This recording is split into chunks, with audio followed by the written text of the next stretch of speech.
un saluto sincero a tutte le persone che si sono messe in contatto per questa nostra conferenza, questa tavola rotonda, che ha come argomento la digitalizzazione, i social media, soprattutto l'intelligenza artificiale.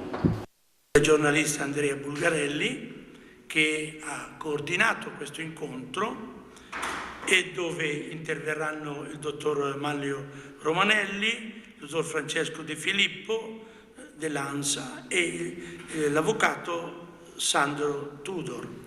Introdurrà, e lo ringraziamo di cuore, il presidente dei giornalisti della nostra regione, Cristiano Degano. Ben volentieri io cedo a lui la parola e con interesse anch'io voglio ascoltare questa tavola rotonda. Grazie Don Ettore per la tua preziosa introduzione e Cristiano Degano, Presidente dell'Ordine, vuoi portare un saluto da parte del comparto dei giornalisti che è particolarmente messo sotto osservazione in questo periodo? Sì, grazie Andrea, grazie a Studium Fidei e alla FIGEC che hanno appunto organizzato questo incontro, grazie ai relatori che appunto ci porteranno le loro conoscenze, il loro punto di vista su un argomento di grandissima attualità. Sappiamo come la digitalizzazione, questo tsunami, come è stato definito al recente congresso dell'altro sindacato dell'FNSI dal sottosegretario all'editoria Baracchini, che investe un po' tutta la nostra società, ma soprattutto il mondo dell'informazione. Sappiamo che veramente in 15 anni è cambiato il mondo e ne stanno soffrendo soprattutto gli organi della carta stampata che sono purtroppo in calo di vendite da molti anni, un'emorragia che continua perché sempre di più i nostri concittadini si informano su internet, si informano sui social e questo comporta dei problemi non solo per la nostra categoria, perché sappiamo, ce lo dicono appunto gli esperti, che questa informazione sempre più affidata ai social e all'internet porta inevitabilmente alla cosiddetta disintermediazione, cioè di fare a meno della mediazione del giornalista, e dalla disintermediazione alla disinformazione purtroppo il passo è breve, perché ormai le notizie in buona parte sono sempre più gestite dalla rete e dagli algoritmi che si sostituiscono al giornalista, e gli algoritmi sono costruiti per darci quello che ci piace, quello che vogliamo sentirci dire e a questo punto diventa importante non se un'informazione è vera o falsa, ma se soddisfa o meno le nostre aspettative. E questo crea anche una polarizzazione dell'informazione, una radicalizzazione. Sono tribù che si parlano tra di loro ma non si parlano solo al loro interno, ecco, non al di là di queste scatole chiuse, e questo porta ovviamente una distorsione del mondo dell'informazione. Ecco, poi è arrivato, ne parlerete stasera, l'intelligenza artificiale, se ne discute proprio da qualche mese, da quando nel novembre scorso è arrivato la chat GPT che ha fatto scoprire, soprattutto per il mondo dell'informazione, l'intelligenza artificiale che per esempio negli Stati Uniti già da alcuni anni sostituisce alcuni giornalisti, quantomeno molti articoli vengono prodotti dall'intelligenza artificiale.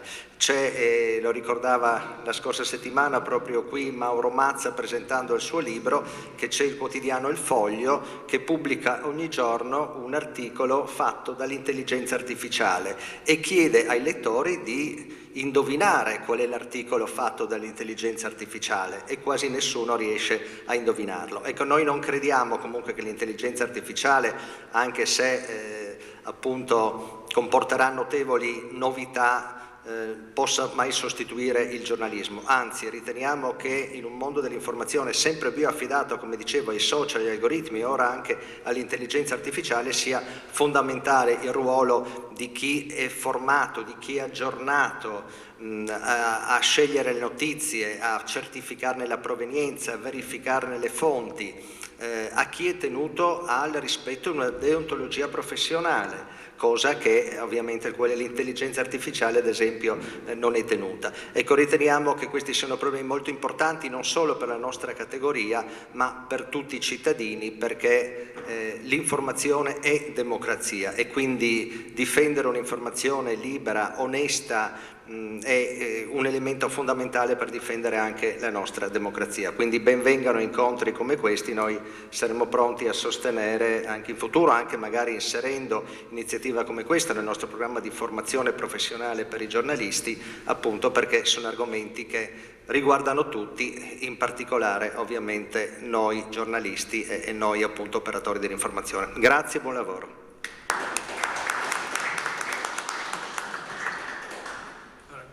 Questo incontro è nato da una serie di dialoghi che sono stati fatti assieme a Don Ettore Malnati proprio su questo tema, no? Abbiamo iniziato a parlarne alcuni mesi fa, no? Di come la digitalizzazione stia modificando quella che è la società, quello che è il mondo dell'impresa e quello che è il mondo dell'informazione. Per quello abbiamo coinvolto Maglio Romanelli, che è presidente di un gruppo ormai internazionale che si occupa di digitale, di informatica, di attività di questo tipo, ma è anche vicepresidente nazionale dell'Associazione Nazionale delle Imprese ICT.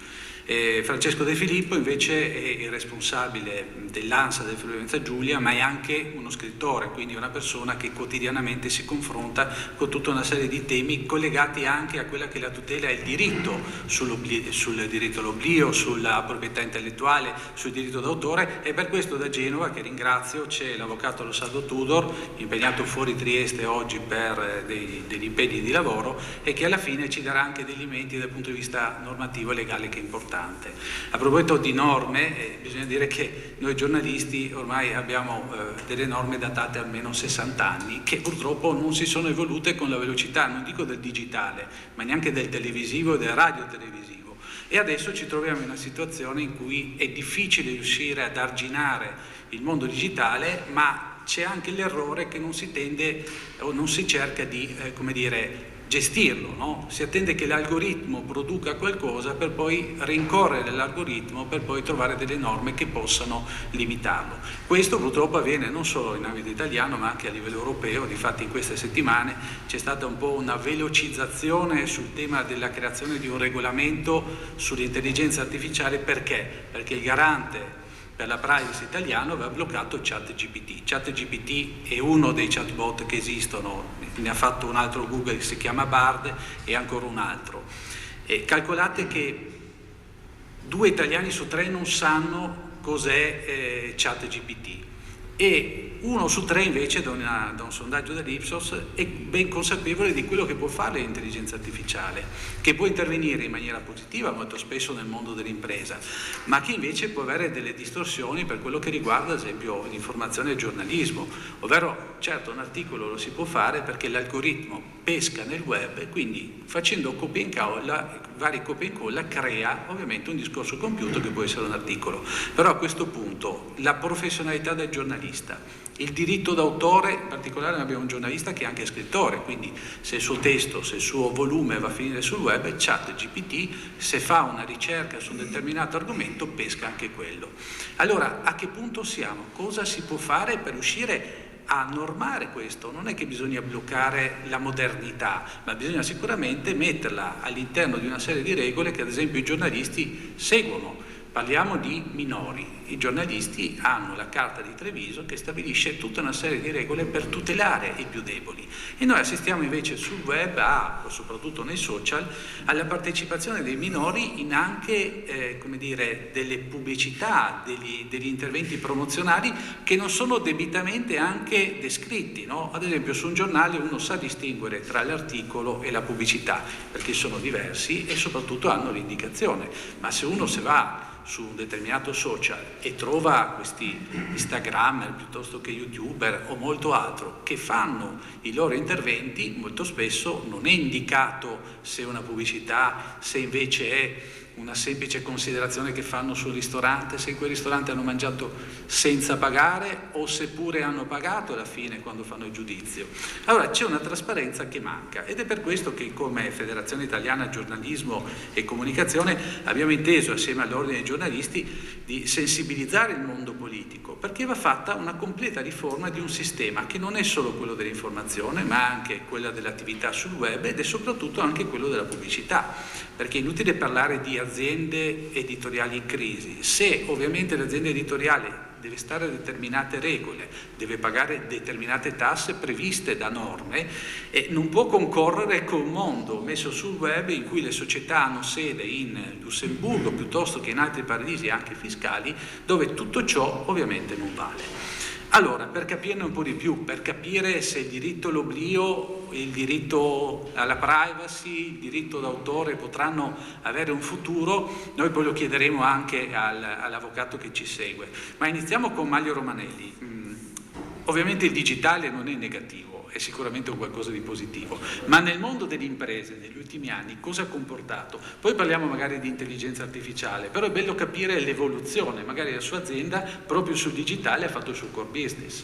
Sì, grazie Andrea, grazie anche dell'opportunità di essere qui a discutere di questi temi con voi, perché è importante fare floricoltura su queste tematiche proprio in conseguenza a quanto hai affermato prima, cioè che la consapevolezza non è ancora sufficientemente diffusa nelle persone. Io sì, ho fondato nel 2001 un'azienda digitale qui a Trieste da un'intuizione di alcune necessità che potevano essere affrontate all'interno dei punti vendita, all'interno dei negozi, cioè la gestione di contenuti digitali, audio-video nei negozi.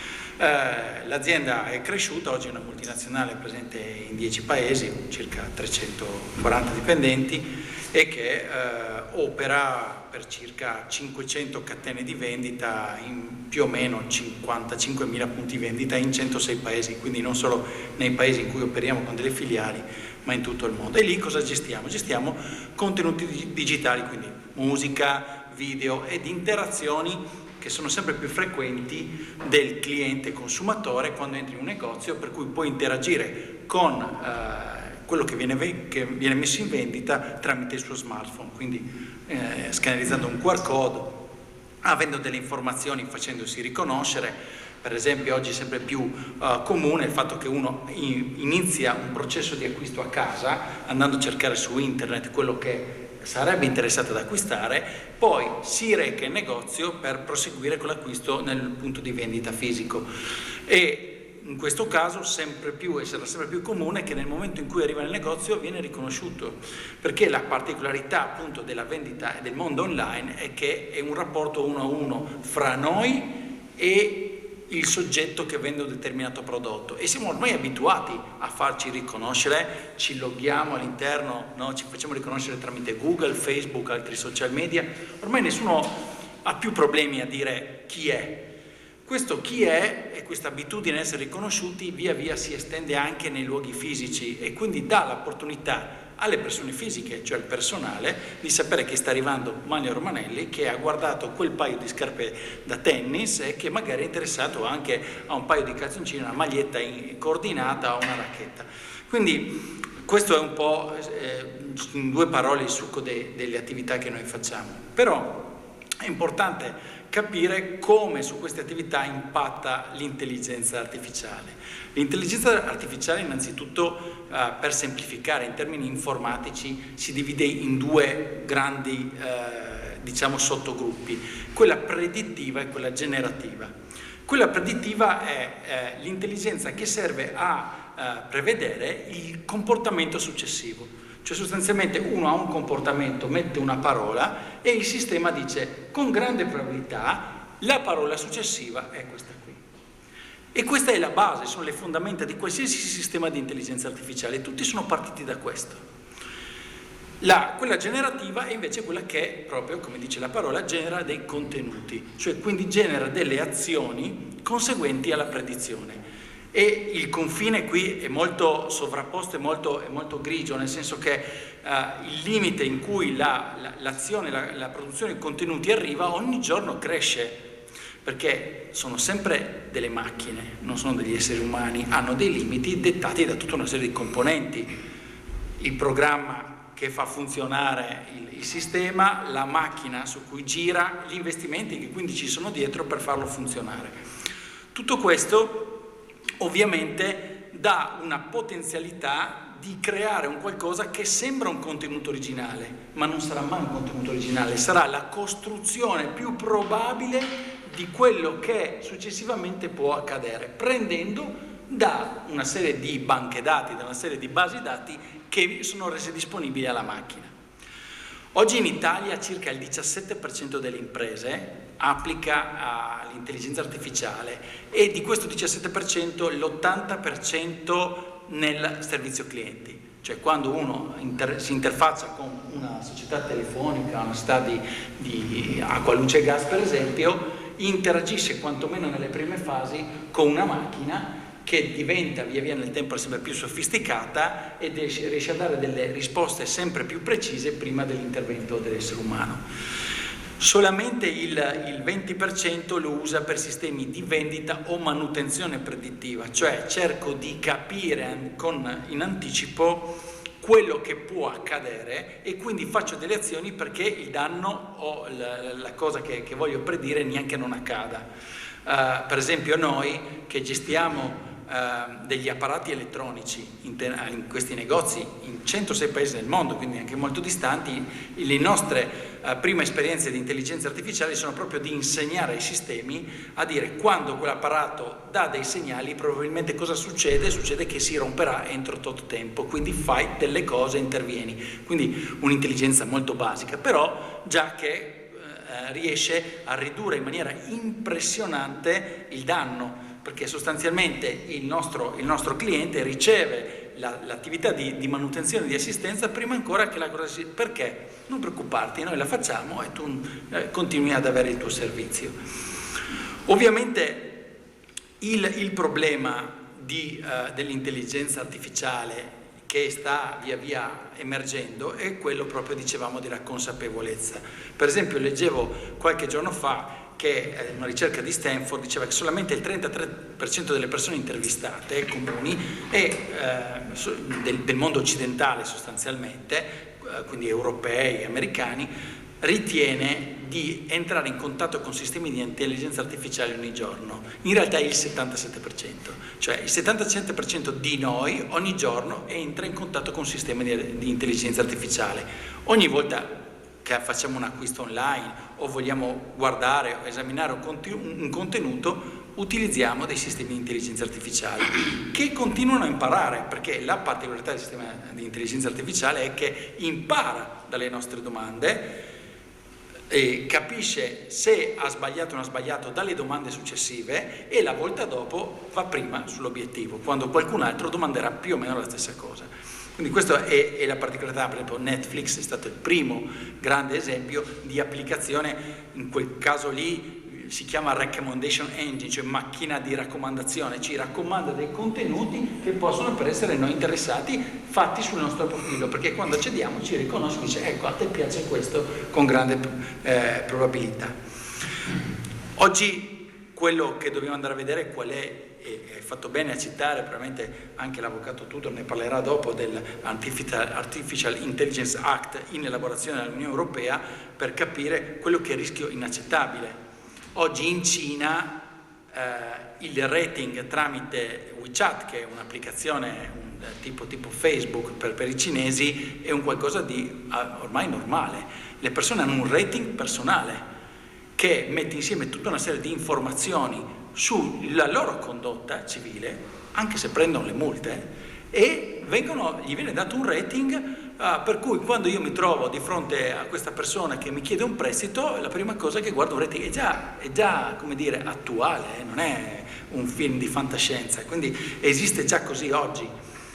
Ovviamente quindi il problema etico sta generare la consapevolezza e purtroppo delle norme, perché le norme servono per cercare di anticipare, perché come Mauro Giacca recentemente al Festival del Cambiamento ha fatto un bellissimo esempio, no? C'è un cavallo che scappa dal ranch, no? C'è un cowboy che lo insegue e c'è la moglie che insegue il cowboy. Allora il cavallo che scappa dal ranch in questo caso è l'intelligenza artificiale, il cowboy che li insegue è l'etica, no? E la moglie è la giurisprudenza, no? E quindi arriva magari il cavallo chissà dove è andato.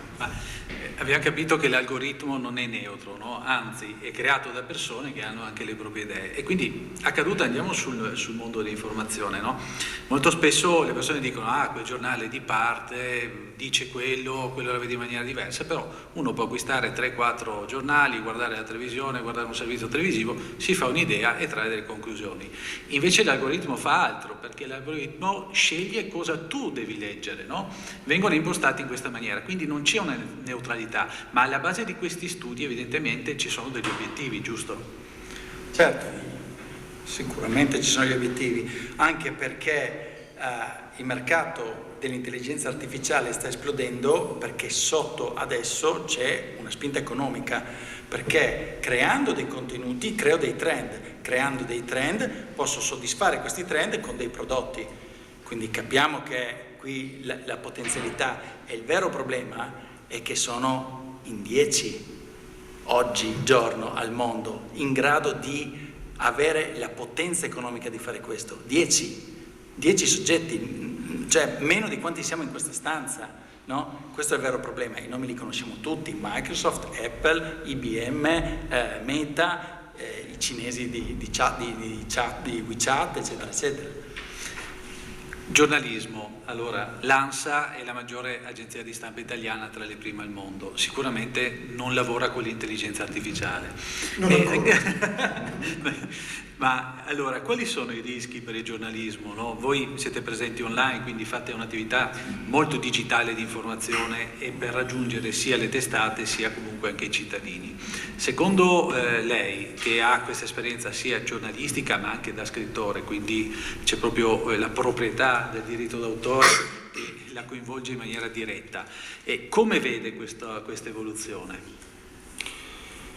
La domanda è pertinente. Posso aggiungere una cosa alla domanda che hai fatto prima? Grazie, perché in merito a quello che dici, ci diamo del tu.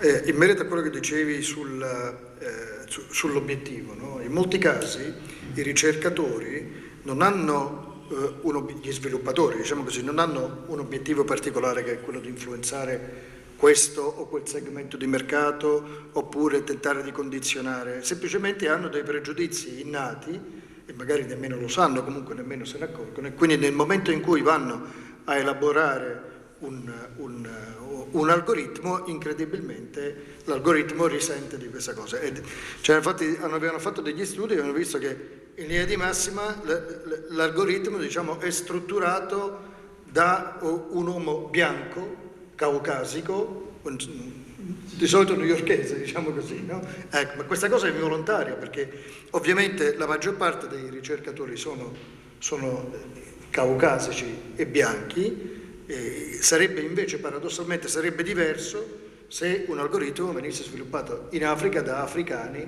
che hanno studiato magari in Africa e che non risentono a loro volta dei condizionamenti, o al contrario dei controcondizionamenti di vivere in un paese di bianchi, no? Quindi questa può sembrare una banalità, invece hanno fatto degli studi, insomma si è visto che poi le conseguenze di questo in qualche modo si risentono, e come. E noi intelligenza artificiale, noi stiamo cominciando a utilizzarla, e ad esempio ci è molto comoda per quanto riguarda le traduzioni. Noi qui gestiamo da Trieste un sito che si chiama ANSA Nova Europa e che si occupa appunto di un sito massimalista che si occupa di politica, di economia prevalentemente, poca cronaca, nessuno sport, di tutti i paesi del centro-est Europa, quindi sono 22, sono 23 paesi, e abbiamo fatto una serie di accordi con varie agenzie di stampa balcaniche, tedesca, austriaca, polacca e quant'altro, e quindi per noi il fatto di avere a disposizione l'intelligenza artificiale che ci consente di tradurre in simultanea, no? E di trasmettere magari anche sui loro notiziari e viceversa, tradurre dal bielorusso piuttosto che dallo slovacco, insomma, da un certo punto di vista rende tutto molto molto più rapido, ovviamente, e secondo servono molto meno persone perché si tratta di lingua anche molto specifica. Una cosa è tradurre dall'inglese e tanti lo sanno, un'altra cosa invece è tradurre dal polacco. Quindi noi stiamo sviluppando, insomma l'agenzia ANSA sta sviluppando molto da questo punto di vista. Ci sono dei problemi ancora tecnici, delle rifiniture da fare, da risolvere, ma insomma sostanzialmente diciamo che è avviato questo. Per quanto riguarda il diritto d'autore e quant'altro, io devo dire le norme che esistono e che esistono, come dicevi tu, da prima dell'intelligenza artificiale, come dire, non garantiscono, parla lo scrittore, diciamo così, non garantiscono la assoluta protezione di un bene dell'intelletto, no? Se tu scrivi un romanzo e scrivi 300 pagine di un romanzo, è sufficiente che qualcuno lo copi e magari ne cambi solamente 20 pagine per far sì che questo possa essere riconosciuto come un'altra opera. È ovvio, se sono le stesse parole, o come per quanto riguarda le canzoni, tante volte è accaduto che insomma, le note sono 7, le combinazioni grosso modo sono pochi milioni, diciamo, di combinazioni. Dopo 2000 anni che si fa musica, grosso modo si può ripetere una tonalità, una creazione che è già stata fatta, che è già stata sviluppata. È sufficiente appunto che magari si cambi una nota su 12 perché questo venga riconosciuto come una canzone diversa, come un brano nuovo e inedito. Quindi non c'è mai stata questa... ma non per una vacatio legis, non c'è stata perché giustamente siamo tutti, soprattutto in questi anni, viviamo tutti grosso modo le stesse esperienze, sono sempre molto più omologate, molto più simili tra la Cina ad esempio e i peruviani, e quindi è inevitabile che vivendo grosso modo le stesse esperienze, in qualche modo la produzione letteraria, artistica in generale, quella musicale, risenta, abbia gli stessi condizionamenti, abbia gli stessi sviluppi anche. Quindi da questo punto di vista lo ritengo molto così. Piuttosto a me una cosa che preoccupa, se posso ancora aggiungere qualcosa, invece è quello che avverrà nel giornalismo, no? Ciò che vede, che mi sembra di capire, è che vedo una riduzione nel numero di persone, cioè nel numero di giornalisti effettivamente al lavoro. L'immagine che si ha del giornalismo secondo me è un po' fallace, no? Cioè la maggior parte del lavoro giornalistico, come tu sai, è quello della macchina, no? Sostanzialmente, cioè siamo sempre meno, i giornalisti sono sempre meno all'interno delle testate giornalistiche, il lavoro aumenta sempre di più e l'interfaccia che c'è tra l'istanza sociale e il giornalista è data dagli uffici stampa, no? Quindi in molti casi è avvenuto, sta avvenendo, che gli uffici stampa fanno praticamente quasi il lavoro che dovrebbe fare un giornalista, perché se ci sono 20 eventi in città bisognerebbe avere 20 collaboratori, 20 giornalisti che seguono questi eventi e che in qualche modo abbiano la libertà mentale di poter esprimere anche un parere rispetto al convegno, all'evento che vanno a seguire. Questa cosa ovviamente è impossibile, bisognerebbe avere redazione di centinaia e centinaia di persone, non è possibile questo. Quindi è ovvio che buona parte del giornalismo oggi è fatto di comunicati, è fatto di macchine, e questo è un lavoro di macchina, appunto, che quindi può essere benissimo svolto da macchine, no? Non c'è bisogno di... Piuttosto diventerà, secondo me, una testata giornalistica un insieme di macchine coordinate da una decina di persone che poi saranno gli editorialisti, gli opinionisti, che quindi veramente potranno esprimere lo spirito del giornalismo, in qualche modo analizzare la società, che poi è quello che è il nostro lavoro, analizzare la società, raccogliere le istanze sociali e in qualche modo poi darne un'interpretazione a seconda anche di quale tipo di testata si tratti. Io vedo un po' questo nel futuro del giornalismo. Prima Mi fermo qui così. Cristiano Degano, prima Presidente dell'Ordine dei giornalisti di Friuli-Venezia Giulia, ha detto che ci sono già degli esempi di testate giornalistiche che utilizzano l'intelligenza artificiale. A me vengono un po' i brividi a pensare a un ufficio stampa che è fatto da giornalisti professionisti che un tempo erano di serie B, ma adesso, essendo funzionali alla produzione di notizie degli altri, si stanno mettendo un po' allo stesso livello, anche se normativamente dal punto di vista anche contrattualistico non lo sono. E mi fa paura, insomma, pensare a un sistema in cui la macchina produce notizia, come mi fa paura pensare a un'agenzia di stampa a livello mondiale in cui sia la macchina a produrre un testo che poi viene preso e utilizzato per creare delle testate giornalistiche che vanno a creare opinione. Quindi da questo punto di vista forse ci dovrebbero essere dei giornali con soprascritto o delle agenzie di stampa non realizzato con l'intelligenza artificiale, che riprende un po' quello che accade alcuni anni fa con tante case di produzione alimentare che iniziarono a scrivere non contiene olio di palma, no?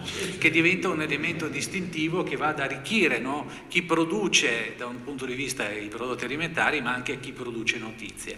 Quindi io un'agenzia come l'ANSA veramente non me la vedrei come intelligenza artificiale, anche perché l'esperienza sul campo e comunque la creazione di notizie accumulata nel corso degli anni con il praticantato dei giovani e con l'esperienza dei giornalisti devono essere sempre quel valore aggiunto che forse crea una rete neuronale viva che è superiore a quella invece virtuale o informatica. Sì.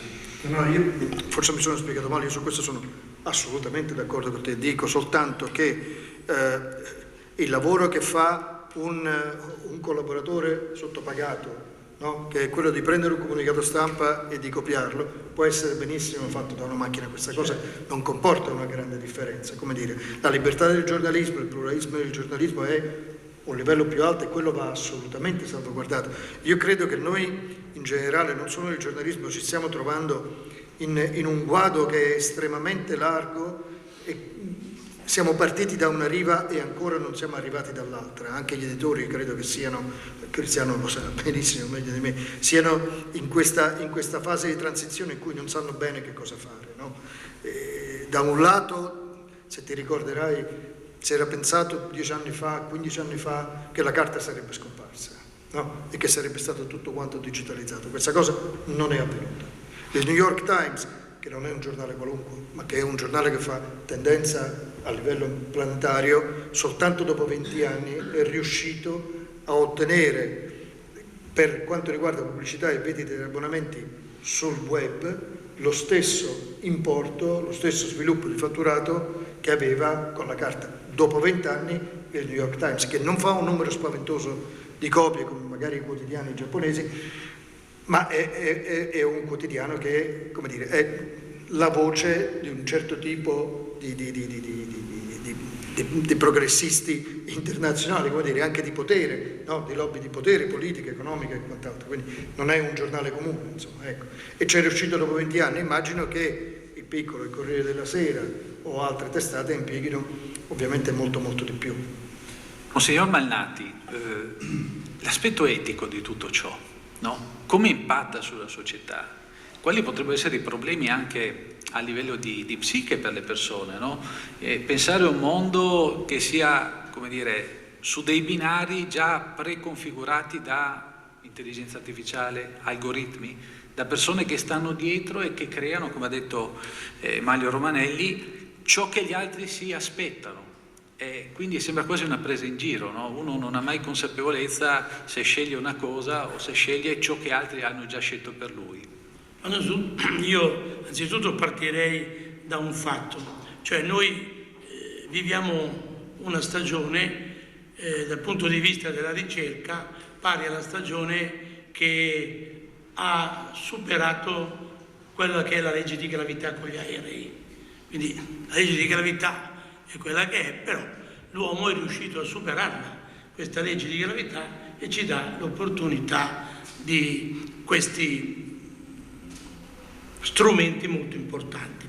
Quindi l'uomo ha, dal punto di vista teologico, il compito di utilizzare la natura per perfezionarla. Il Concilio Vaticano II ci dice che con il lavoro, che non è la pena del peccato, ma è la collaborazione nel perfezionare la creazione.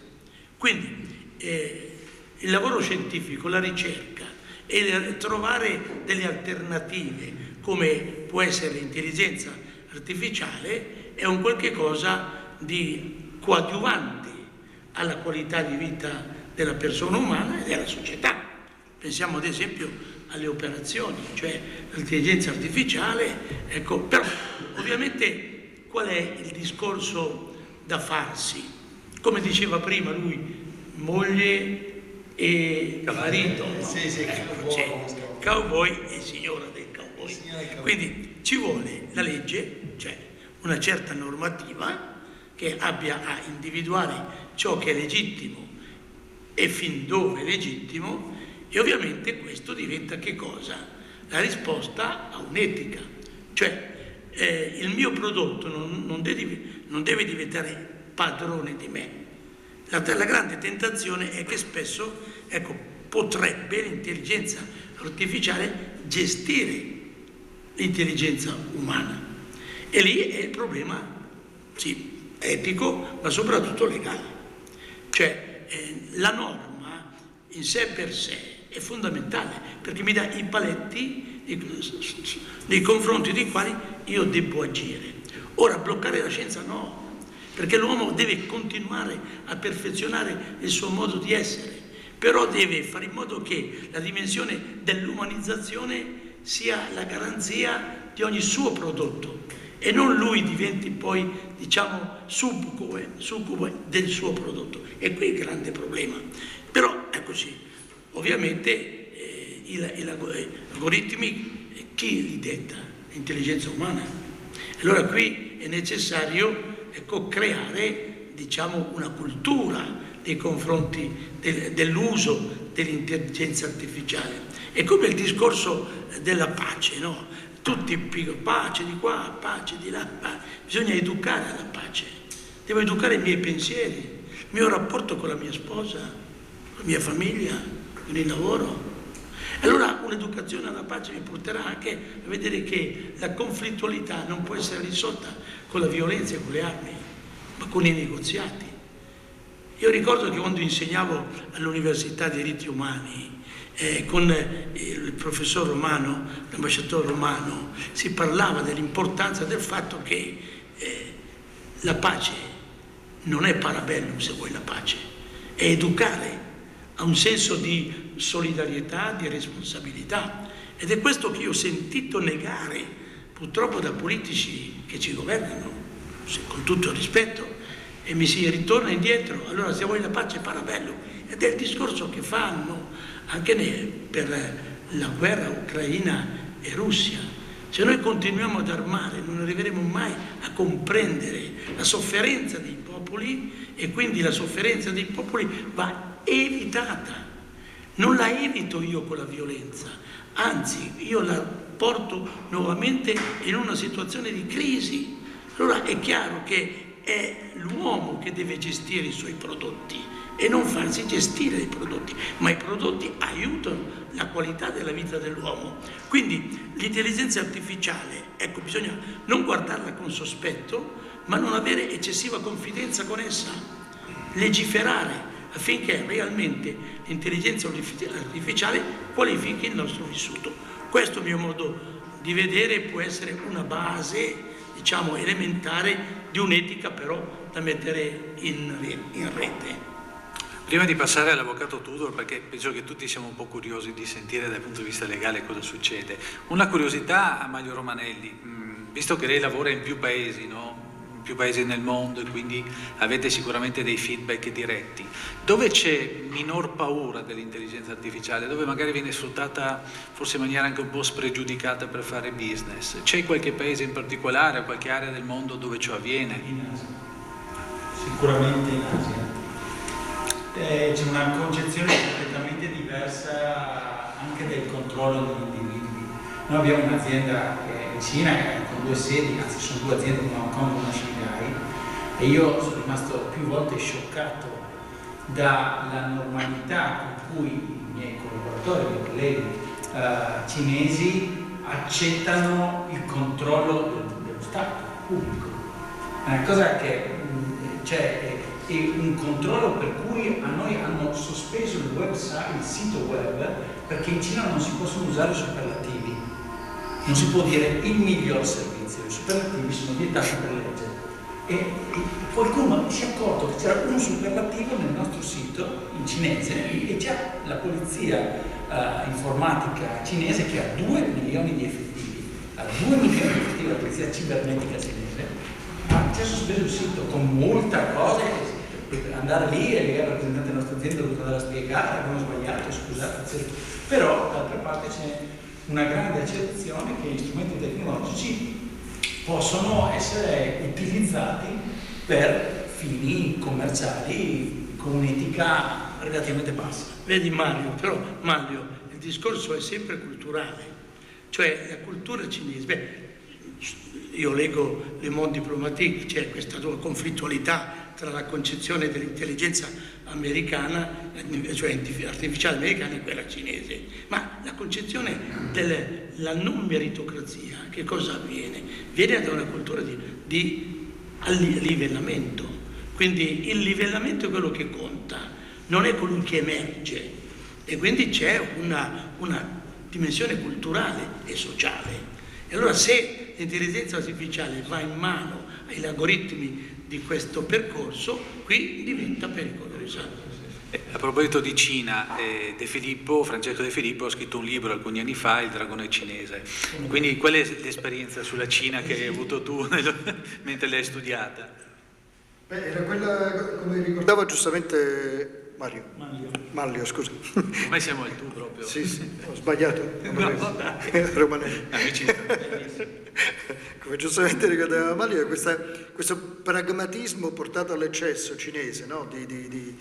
Appunto, che ciascuno ha un proprio rating. Alla fine, secondo me, io non sono filo cinese, ma insomma può sembrare assolutamente negativo, ma insomma il controllo delle masse avviene dovunque, direi anche giustamente per certi aspetti, sia in Occidente che in Cina. In Cina questa cosa è ancora più pragmatica, per cui appunto se tu non sbagli, quando poi ci sarà da assegnare una casa popolare, verrà favorito ovviamente quella famiglia, quell'individuo che non ha commesso una serie di errori, di violazioni, di inadempienze in passato, che poi è il principio sostanzialmente basilare anche delle società democratiche, cosa che non è la Cina. Io devo dire, non mi preoccupa tanto il controllo, perché il controllo, così come il condizionamento, è quasi una cosa naturale, insita nell'uomo, no? Chi ha il potere in qualche modo controlla chi non ce l'ha. No? Quando negli anni 70, vi ricorderete, forse un giornalista, Vance Packard, scoprì la famosa pubblicità subliminale, no?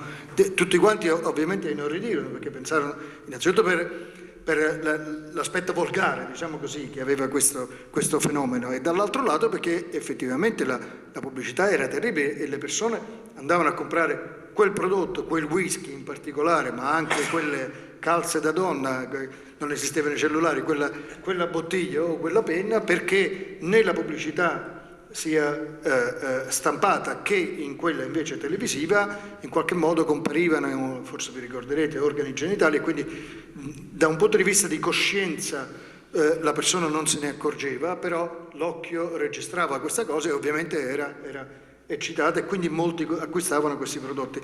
Quindi è una cosa che avviene da sempre, direi che avveniva anche in epoca romana ovviamente, quindi questa cosa mi preoccupa meno. Quello che invece mi preoccupa di più è nel momento in cui dovesse scomparire la presenza dell'uomo in tutto questo gioco, no? Cioè per molti postumani il limite sarà quello nel momento in cui sarà una macchina da sola ad elaborare un'altra macchina. Allora, come dire, il sistema cambierà totalmente, no? Quindi noi sostanzialmente siamo gli stessi, come diceva Martinelli, l'ex rettore della SIS, siamo macchine uguali all'uomo di Lescaut, no? Di 70.000 anni fa, che aveva 5-6 pulsioni banali, diciamo.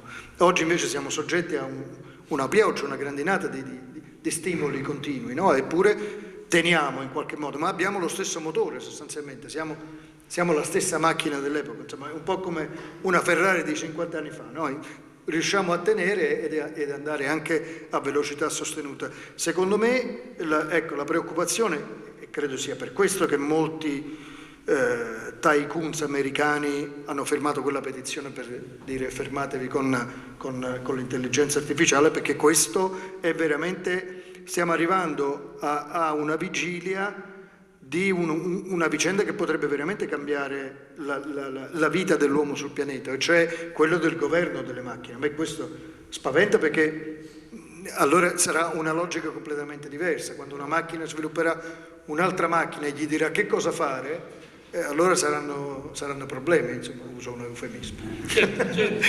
Beh, a questo punto penso che tutti quanti vorremmo trovare conforto nelle parole dell'avvocato Alessandro Tudor. Avvocato, ci sente? Buonasera a tutti, mi Salve. sentite? Sì, ottimamente. Bene, buonasera. Intanto contento di partecipare a questo seminario, visto anche i relatori presenti di altissimo livello. Io non potrò essere così ottimista, perché chiaramente le questioni che sono sul tavolo sono molto delicate, e lo sono a maggior ragione perché quando si parla di norme, di regolazione, di condotte umane, il primo pensiero che si deve avere è quello delle garanzie, delle libertà, della tutela dei diritti. Tutela dei diritti che sono i diritti dell'uomo, i diritti della persona e i diritti anche che non afferiscono direttamente alla tutela della persona, ma che certamente la riguardano, tra cui anche la libertà di informazione. Allora, tutti questi diritti in qualche maniera potrebbero essere messi in pericolo dall'intelligenza artificiale e dalla digitalizzazione. Noi studiosi del diritto stiamo affrontando in maniera molto approfondita gli effetti dell'intelligenza artificiale, perché ovviamente, come è stato ricordato da Andrea Bulgarelli, non solo al giornalismo e quindi all'editoria l'intelligenza artificiale incomincia ad essere applicata, ma lo è anche a livello di applicazione delle norme.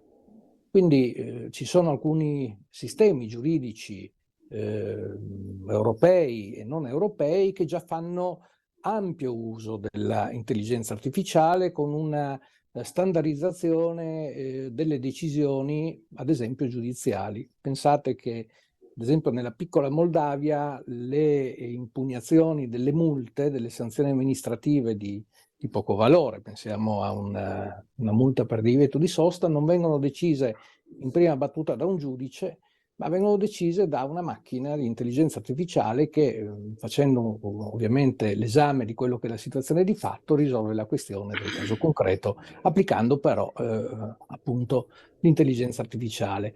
Avete certamente visto alcune notizie giornalistiche su quello che è successo negli Stati Uniti, dove un avvocato della difesa ha preteso di essere sostituito invece da un programma di intelligenza artificiale in un tribunale ed è stato perciò escluso. Oppure, sempre negli Stati Uniti, un processo penale che è stato deciso in prima battuta dall'intelligenza artificiale, salvo poi rimettere quella decisione alla Corte nella composizione invece umana. E allora capirete che non solo, come diceva Andrea Bulgarelli prima, bisogna stare attenti quando un articolo è scritto dall'intelligenza artificiale, bisogna stare anche attenti quando le decisioni, specialmente quelle giudiziarie, vengono assunte, potrebbero essere assunte dall'intelligenza artificiale.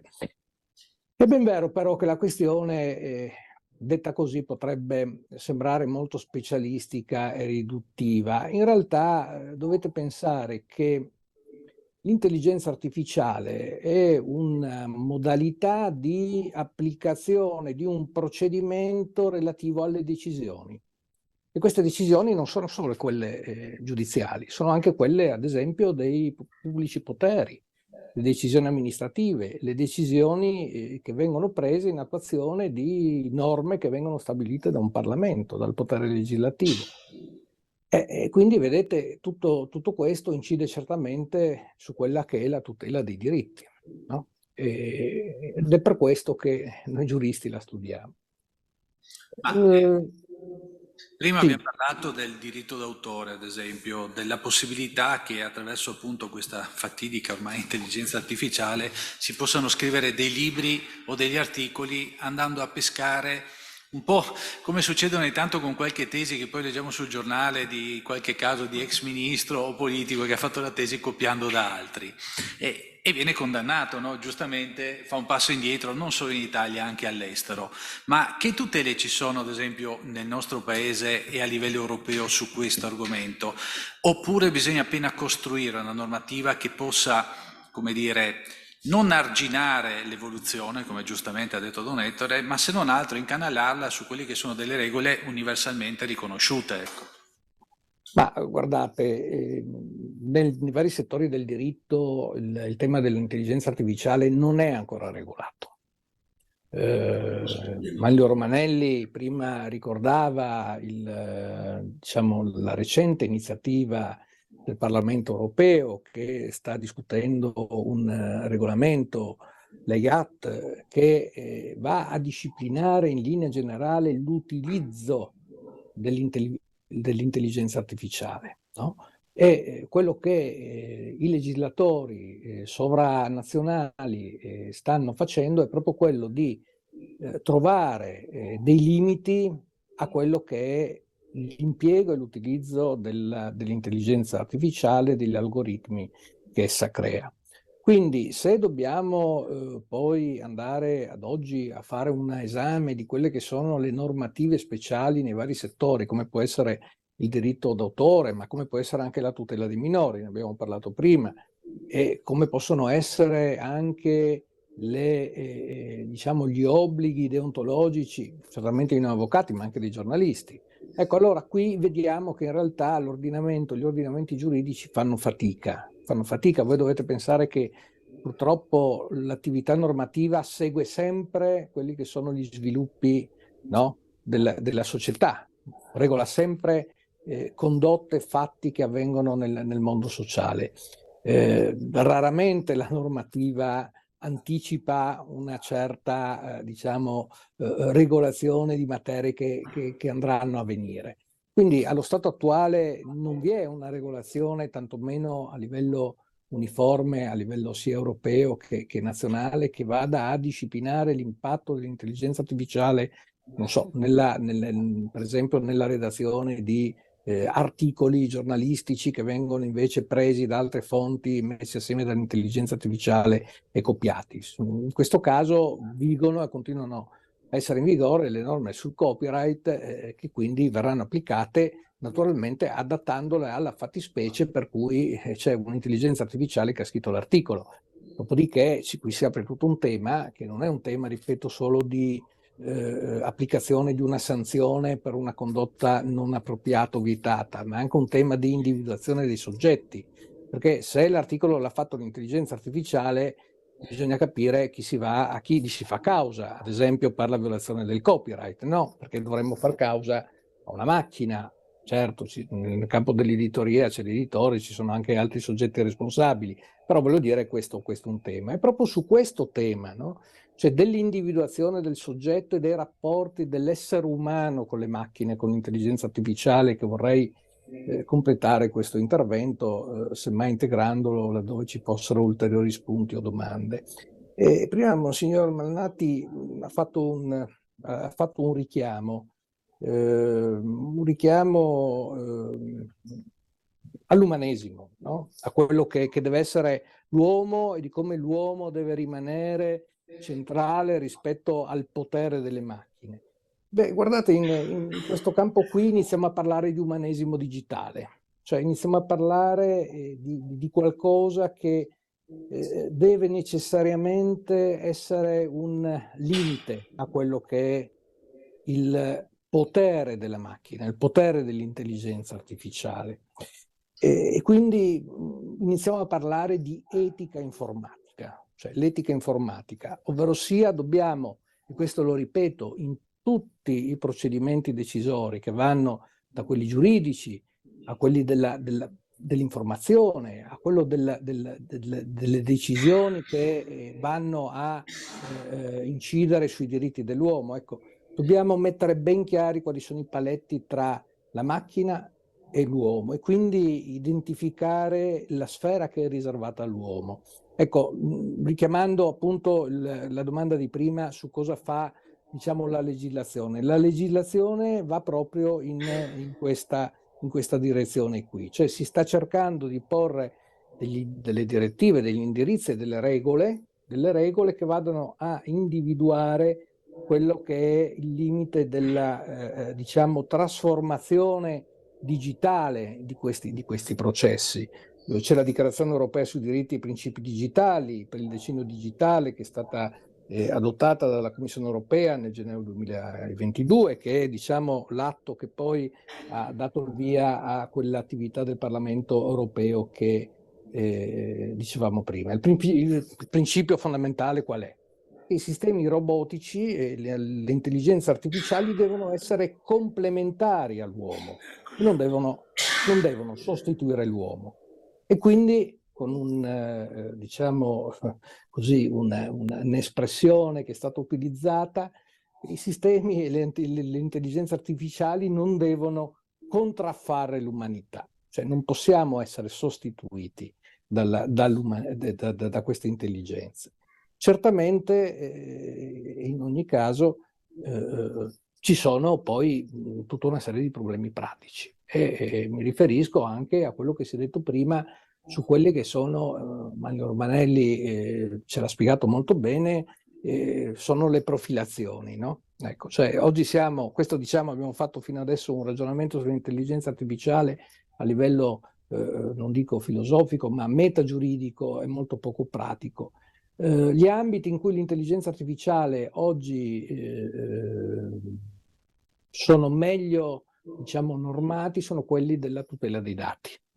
Da lì trovano origine i principi per la regolazione dell'intelligenza artificiale, perché in questo momento, come ci è stato detto, quello è il campo più ampio in cui l'intelligenza artificiale raccoglie, riorganizza e rilascia dati sensibili. E questi dati sensibili poi possono venire utilizzati ovviamente, e lo sappiamo benissimo, in tutte quelle che sono le attività quotidiane della vita di tutte le persone, ma non solo delle persone, anche delle imprese, dei consumatori, dei grandi consumatori e dei grandi fornitori di servizi. Ecco, allora in questo ambito qui si è già deciso anche a livello internazionale che ci debba essere un limite e quindi diciamo la profilazione degli utenti e la rigestione di questi dati non deve essere mai tale, cioè trova sempre il limite del diritto personale dell'utente che poi sostanzialmente e nella pratica si attua mediante quegli strumenti che portano proprio a quello che veniva prima richiamato, che è il diritto all'oblio, ovvero sia il diritto a non comparire e quindi a rimanere fuori dal sistema digitale. Però il diritto all'oblio è un diritto contrapposto invece a quel diritto di cittadinanza digitale di cui facevo cenno prima e che sarà il diritto che sarà normato dalle carte sovraeuropee proprio per la tutela ulteriore dei diritti fondamentali della persona. Grazie Avvocato, grazie a Manlio Romanelli, a Francesco De Filippo. Don Ettore, siamo a casa dello Studium Fidei. Una piccola conclusione la lasciamo a te. Piccola conclusione, io la affido alla musica. Ho chiesto al maestro Casaccia, che adesso ci offrirà un pezzo qualitativo per indicare come, attraverso la riflessione che viene dal cuore, perché la musica prende il cuore e l'intelligenza, possiamo riflettere. Ecco, io credo che Cartesio abbia ragione. Cogito ergo sum, cioè cerchiamo appunto di riflettere e nella dimensione pensosa verrà certamente fuori quella saggezza per la quale, ecco, l'umanesimo, diciamo, digitale e artificiale ci deve offrire la supremazia, nel senso del servizio dell'uomo su quello che è prodotto dell'uomo stesso. Adesso te vuoi una carega? No, va benissimo. Io pensavo... Voi conoscete il maestro? Spieghi, presentati, scusami. Sono Stefano Casaccia, sono flautista dolce. Gli strumenti che uso sono i flauti dolci. Sono stato docente anche al Conservatorio di Trieste, ma in varie città d'Italia, dal nord al sud, ho girato il mondo con i concerti con la musica veneziana, soprattutto di Vivaldi e Monteverdi. Adesso ho il piacere di fare per voi, non sapevo se fare due pezzi, uno sempre di Van Eyck, che è un autore fiammingo, che era carillonneur nella cattedrale di Utrecht, però accompagnava le manifestazioni fuori dalla chiesa col flauto, e noi abbiamo tre manuali, 3 raccolte di musica sia sacra che profana con le variazioni, il tema con le variazioni. Allora, non so, io pensavo, dato che questi sono tempi duri e difficili, allora fare uno è dedicato alla battaglia, che ricorda, e poi un brano invece più leggero dedicato all'Angelico Usignolo.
Canzone del Kaiser Guglielmo.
Allarme.